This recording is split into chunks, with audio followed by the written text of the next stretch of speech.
Oke,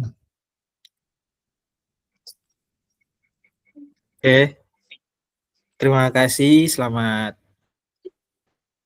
pagi, siang, sore, malam untuk teman-teman dan NER.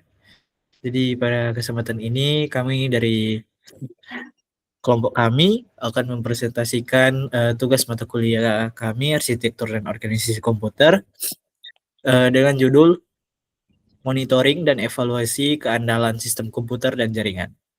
Jadi dalam tugas ini kami melakukan 3 kegiatan utama, yaitu simulasi CPU untuk memahami konsep arsitektur komputer, perancangan sistem komputer terintegrasi dengan jaringan, dan serta terakhir itu monitoring dan evaluasi keandalan sistem komputer dan jaringan pada lingkungan penggunaan sehari-hari. Nah, melalui presentasi ini kami akan menjelaskan tentang hasil pengamatan, analisis, serta rekomendasi solusi yang kami susun berdasarkan konsep arsitektur komputer dan jaringan. Dan presentasi ini akan kami jelaskan secara bergantian dengan tugas masing-masing anggota kelompok kami. Daripada itu kami akan segera memulai presentasi kami, dan untuk penjelasan pertama akan dijelaskan oleh teman saya, Esra. Namun sebelumnya, mohon maaf, saya akan memperkenalkan anggota kelompok saya. Kami ada berisikan anggota 3 orang, yaitu saya, Ciputra Lumi, ada Erik Kencem, dan juga Esra Lumintut. Jadi untuk memulai presentasi kali ini akan langsung dijelaskan oleh teman saya, Esra.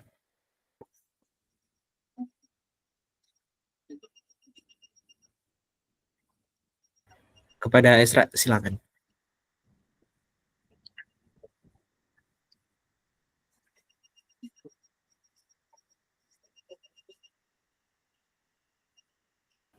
Mohon maaf, Esra, untuk mic-nya mungkin masih di mute.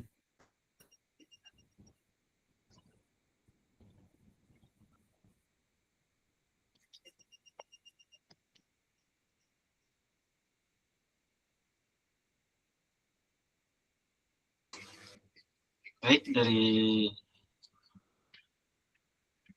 kita akan masuk dari bab 1, yaitu pendahuluan.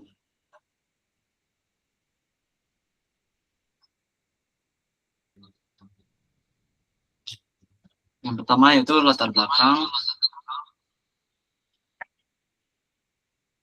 Ya, keandalan sistem komputer dan jaringan sangat penting dalam menunjang aktivitas digital sehari-hari, seperti pembelajaran daring, pekerjaan, maupun komunikasi. Sistem yang tidak handal dapat menyebabkan penurunan performa, gangguan koneksi, hingga kerusakan pada perangkat. Oleh karena itu, melalui tugas ini dilakukanlah monitoring dan evaluasi untuk mengetahui kondisi sistem serta potensi masalah yang mungkin terjadi. Dan ya, lingkungan yang kita amati adalah komputer pribadi yang terhubung ke jaringan internet rumah menggunakan WiFi. Jadi lingkungan yang kita amati itu dari rumah. Lalu kita masuk ke bab 2. Di sini pada bab 2 kami melakukan monitoring sistem komputer menggunakan Task Manager, HW Monitor, dan Crystal Disk Info. Dan hasil monitoring sebelumnya spesifikasi singkat komputer yang kami monitoring, yang akan kami monitoring itu menggunakan prosesor Intel Core i7 Gen 7, i5 Gen 7, RAM 8GB, DDR4, penyimpanan hard disk 1 TB, sistem operasi menggunakan Windows 10, lalu GPU menggunakan NVIDIA GeForce 940MX. Dan hasil monitoring sistem yang kami dapati, hasil monitoring menunjukkan penggunaan CPU masih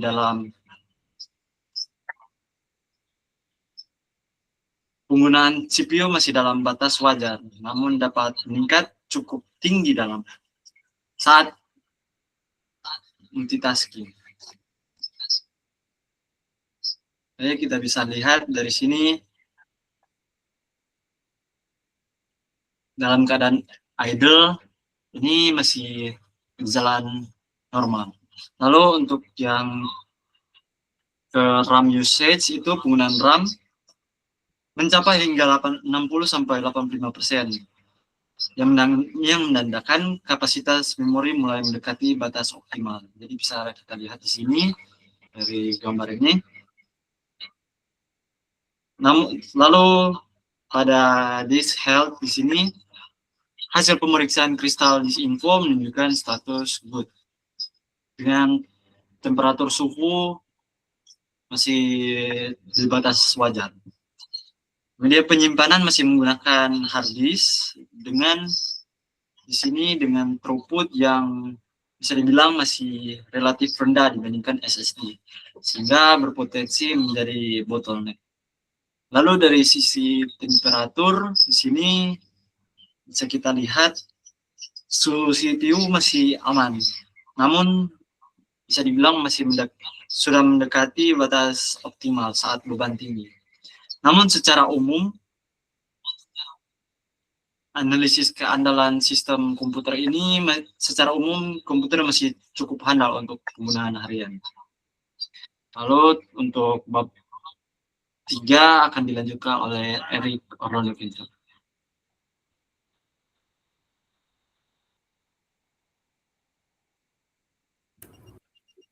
Oke, di bab 3 ini monitoring sistem jaringan dilakukan menggunakan pada bab 3 monitoring jaringan dilakukan menggunakan command prompt dan speed test. Mana hasil pengujian menunjukkan latensi rata-rata sebesar 73 milidetik dengan packet loss 0%. Yang menandakan koneksi cukup stabil, kecepatan download dan upload masih memadai untuk aktivitas sehari-hari, namun terdapat fluktuasi latensi yang menunjukkan zipper tingkat sedang sehingga dapat mempengaruhi aplikasi real time seperti video call atau game online.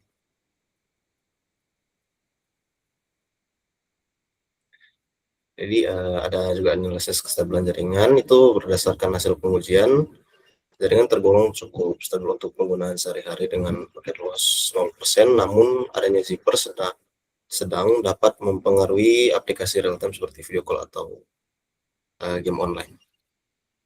Dan selanjutnya akan dilanjutkan oleh teman saya, Ciputra Lumi.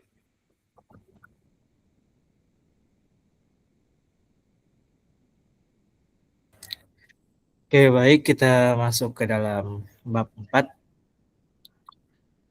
Jadi di sini saya akan menjelaskan mengenai analisis masalah dan solusi kehandalan.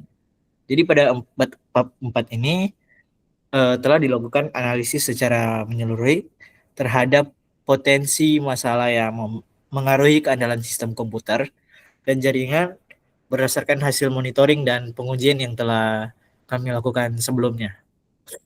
Jadi analisis ini bertujuan untuk mengidentifikasi faktor-faktor yang berpotensi menurunkan performa sistem serta merumuskan solusi yang tepat guna meningkatkan keandalan sistem secara keseluruhan. Nah, dari sisi sistem komputer, beberapa potensi masalah berhasil diidentifikasi. Jadi ada penggunaan RAM yang relatif tinggi saat multitasking menunjukkan bahwa kapasitas memori mulai mendekati batas optimal, sehingga berpotensi menyebabkan penurunan performa bila beban kerja meningkat. Selain itu, suhu CPU yang meningkat saat sistem berada pada beban berat, meskipun masih dalam batas aman, dapat berdampak pada stabilitas dan umur komponen perangkat keras dalam jangka panjang. Penggunaan satu media penyimpanan sebagai pusat data juga menjadi resiko sendiri. Karena apabila terjadi kerusakan dapat menyebabkan kehilangan data dan gangguan sistem.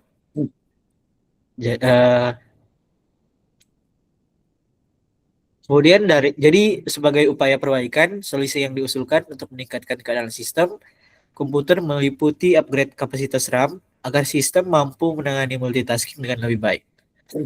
Serta perawatan, misalnya contohnya sistem pendingin.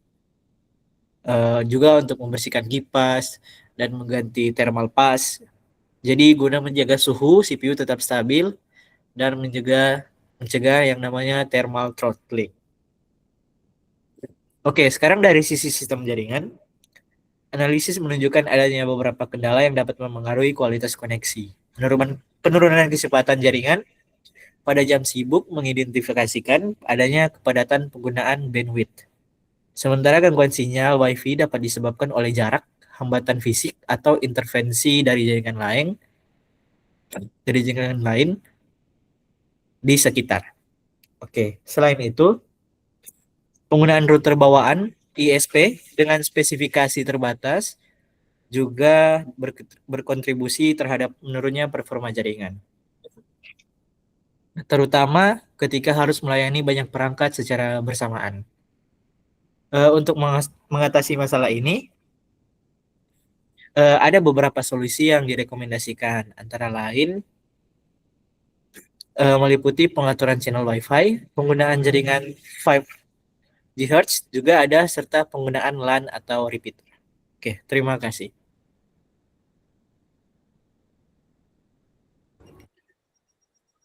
Oke, jadi sekarang kita masuk ke kesimpulan.